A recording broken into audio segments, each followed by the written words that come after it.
저는 서울 구로구에 사는 조현자입니다. 제가 요즘 건강에 관심이 많아서 목요일에는 꼭 아침마당 프로를 챙겨보고 있습니다. 그래서 오늘은 송태진 교수님께 질문 한번 드려보려고요. 요즘 제가 머리가 자주 아파서 두통약을 거의 이틀에 한 번씩 먹는데요. 그래도 나아지지가 않습니다.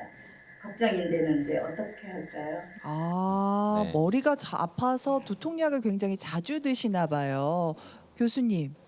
네, 질문 감사드립니다. 질문 주신 우리 조현자님처럼 머리가 아프셔가지고 약을 자주 드시는데도 두통이 계속된다면은 가장 먼저 의심해봐야 될 것이 있습니다. 바로 약물 과용 두통입니다.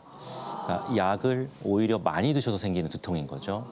보통 두통이 있으면 이제 아프니까 뭐 이제 두통약을 이제 바로 드시게 되죠. 근데 이 두통약을 너무 자주 많이 드시게 되면은 특히 한 3개월 이상 뭐 어떤 한 달 기준으로 두통약을 한 열흘이나 15일 이상 계속 드시게 되면은 두통이 오히려 더 심해지게 되고 오히려 더 안 낫게 됩니다. 그러니까 단순한 만성 두통일 뿐만 아니라 거기에 약물 과용 두통도 될 수가 있는 거죠. 그 약을 먹을수록 더 아파지고 이게 다 악순환인 거네요. 네, 그렇습니다. 있을 때면 다 두통이 있을 때 바로바로 이제 약을 이제 자주 많이 드시게 되면은 약에 대해서 내성이 생기게 되고 또 이 뇌신경이 통증에 대해서 굉장히 예민해진 상태가 됩니다. 그러니까 약효가 떨어지면 바로 두통이 또 생기실 수가 있는 거죠. 그러니까 또 다시 약을 드시고 그러니까 악순환이 계속돼 가지고 예전 같으면은 뭐 그렇게까지 아플 만한 뭐 이런 자극이 아닌데도 바로 통증으로 느껴서 또 약을 드시고 결국에는 약을 못 끊고 두통이 점점 심해지게 됩니다. 또 아플 것 같아서 이렇게 약을 바로바로 드시는 습관이 있고 이런 분들은 뭐 예를 들어 한 달에 뭐 10번, 15번 두통약을 자주 드시면 이 약물에 보통 이제 카페인이 혈관 수축제가 같이 들어가 있기 때문에 더 습관성이 되실 수가 있고 우리가 보통 이제 출근하면은 잠도 깨고 머리가 좀 맑아져야 되니까 이제 뭐 커피나 카페인 같은 걸 많이 드시지 않습니까? 근데 이런 분들이 이제 주말에는 출근을 안 하시고 늦게까지 주무시고 하면은 꼭 주말에만 잠에서 깨고 난 다음에 머리가 아플 수가 있습니다. 그래서 제가 그게 좀 이제- 그래요. 네. 보통 네, 카페인 금단 두통이라고 하는데 이것도 약물 과용 두통의 일종으로 저희가 보고 있습니다. 그래서 많은 이제 분들이 특히 진통제를 너무 많이 드시게 되면은 아까 말씀드린 뭐 간에도 안 좋을 수 있고 콩팥에도 안 좋아질 수 있고 특히 혈관 수축 효과가 있는 두통약을 너무 많이 드시게 되면은 뇌출혈의 위험성이 증가된다는 얘기도 있습니다. 아유, 그러면은 이게 약물 과용 때문에 두통이 생긴 거니까 약을 먹으면 안 될 것 같고 어떻게 해결을 해야 돼요? 치료를 예, 어떻게 해야 돼요? 아프시면은 뭐 약을 아예 안 드실 수는 없죠. 그러니까 네. 이제 이런 경우는 원래는 이제 단칼에 끊으라고 하는데 그게 쉽지가 않기 때문에 정 아프실 때 아니면은 꼭 최대한 드시지 마시라 보통 이렇게 말씀을 드리고 동시에 두통의 빈도와 강도를 동시에 낮춰주는 예방 치료를 보통 병행을 합니다. 그래서 뭐 약물을 같이 드린다던가 항체 치료제를 처방을 한다던가 아니면 보톡스 같은 것들도 이 두통의 편두통이 생기는 또 신경회로를 차단하기 때문에 많이 도움이 될 수가 있습니다. 보톡스가요? 네. 오. 그래서 이 특히 이제 카페인 같은 경우 말씀드린 대로 고카페인 같은 경우에 자주 드시면 두통을 유발할 수가 있기 때문에 반동 두통으로 과민한 뇌 신경이나 혈관을 덜 과민하게 하기 위해서는 가급적 카페인도 최대한 드시지 않는 것을 추천합니다. 일단 카페인 먼저 이제 줄이시고 네. 약도 당장 끊는 게 좋지만은 상담하면서 줄여가는 게 좋을 것 같습니다. 이렇게 영상을 보내주신 시청자분께도 좀 도움이 됐으면 좋겠습니다. 네. 자, 이렇게 다들 질문을 받으셨는데 이제 맨 끝에 계시는 우리 김희중 교수님만 질문을 네. 못 받았어요. 혹시 현장에서 좀 질문을 받아보겠습니다. 질문 있으신 분? 아, 예. 네, 안녕하세요. 서초구에서 온 정정한입니다. 네, 안녕하십니까. 제가 평소에 어깨 건강에 관심이 많아서 교수님 강연을 자주 듣는데요. 항상 친절하게 쉽게 설명해 주셔가지고 잘 보고 있습니다. 근데 이렇게 직접 뵈니까 너무 반갑습니다. 그렇죠. 예. 오늘 네. 그러면 편하게 질문해 주세요. 네, 저 친한 언니가 어깨가 좀 자주 아프고 그리고 어떤 날에는 막 이렇게 팔도 잘 안 올라간다고 하더라고요. 그래서 이야기를 들어보니까 50견인 것 같은데 좀 걱정도 되고 사실 저도 내일모레 50이라서 이게 지금 남 얘기가 아니거든요. 예, 근데 언니의 말이 이 50견을 그냥 두면은 시간이 지나면 뭐 이렇게 그냥 저절로 저절로 낫는다 이런 이야기 있죠. 그러면서 병원을 안 가는데 이렇게 진짜 병원에 안 가도 그 괜찮은 건지 궁금합니다. 예, 예. 네, 질문 감사합니다. 그 어깨 질환 중에서 오십견이 가장 많은 게 사실입니다.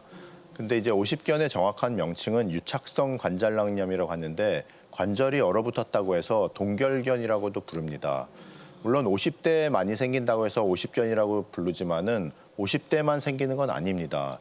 특히 최근에 젊은 층에서 많습니다. 그만큼 오십견이 많기 때문에 또 인터넷에서도 많은 정보가 이제 돌아다닙니다. 그중에서 이제 오십견 저절로 두면 낫는다.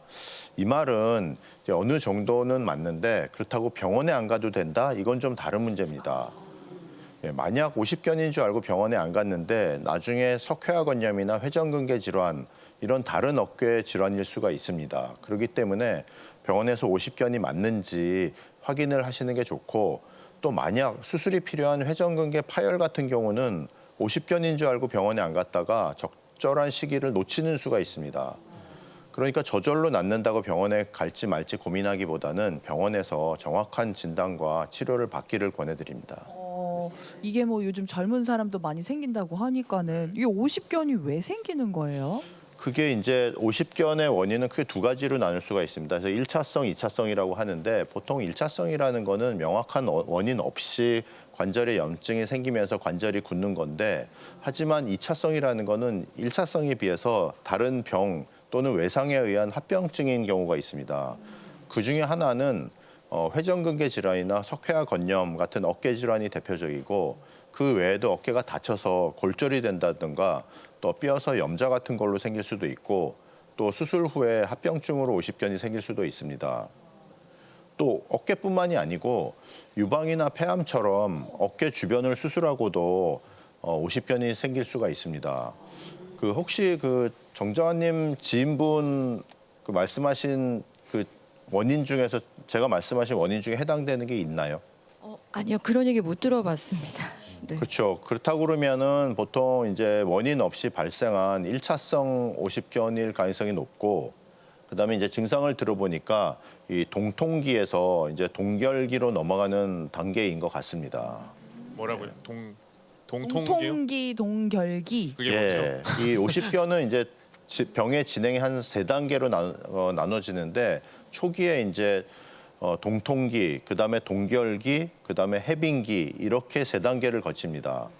처음에 어깨가 아파지기 시작하는 동통기가 오는데 이때는 어깨 관절이 굳는 정도가 별로 심하지 않아서 다른 질환과 구별이 쉽지가 않습니다.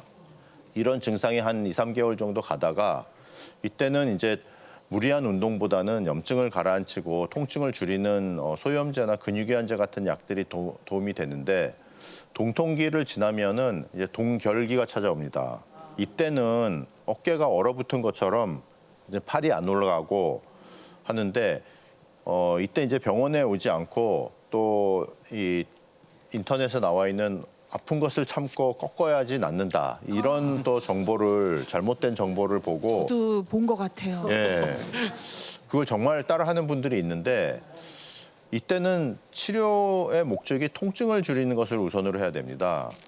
운동이 전혀 도움이 안 되는 건 아니지만은 그건 안 아픈 범위에서 서서히 해야 되는 거고 또 통증이 어느 정도 줄어든 다음에 이제 스트레칭 운동이나 관절 운동이 가능할 때 해야 되는 것입니다. 네, 아프지 않은 범위에서 절대 꺾으면 안 됩니다. 네.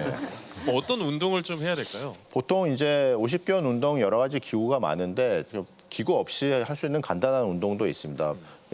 그림에서 보시는 것처럼 이제 벽에다가 손을 대고 이 벽을 손으로 차츰차츰 타고 올라가면서 이제 팔을 쭉 펴면서 이제 어깨를 늘려주는 운동인데 이 정도 운동도 도움이 많이 됩니다. 그리고 이 단계를 무사히 거치면은 통증도 줄어들고 또 관절 운동도 좋아지는 해빙기가 옵니다. 근데 이제 말씀드린 이걸 들어보면은 오십견 저절로 낫는다? 이제 말씀하셨는데 이게 아예 틀린 말은 아닙니다. 다만 다른 어깨 질환일 가능성이 있고 또 특히 동결기 때 무리한 운동으로 더 나빠질 수가 있기 때문에 내가 정확히 오십견이 맞는지 아니면 어떤 단계에 있는지 파악하는 것이 중요합니다. 특히 50견은 동결기 때 많이 아픕니다. 밤에 잠을 잘 수 없을 정도로 고통스럽다고 하시는 분들이 많은데 이걸 아픈 것을 참지 마시고 병원에서 적절한 치료를 받는 것이 삶의 질을 높이는 것입니다. 병원에 일단 찾아가셔서 네. 정확한 진단을 받는 게 중요하다는 말씀을 해주셨습니다. 좀 네. 도움이 되셨나요? 네, 오늘 교수님 말씀 너무 도움 많이 됐고요. 그 언니한테 꼭 병원에 가보라고 해야 될 것 같습니다. 맞아요, 그리고 맞아요. 저도 오늘부터 이 어깨 관리 좀 열심히 해봐야 될 것 같아요. 스트레칭 많이 하시고요. 네, 스트레칭 많이 하고 사실 그 아침마당 저희 부모님 너무 좋아하셔가지고 오늘 왔는데 오늘 정말 잘 온 것 같아요. 예, 부모님 관리도 잘해주세요. 예. 나와주셔서 고맙습니다. 고맙습니다.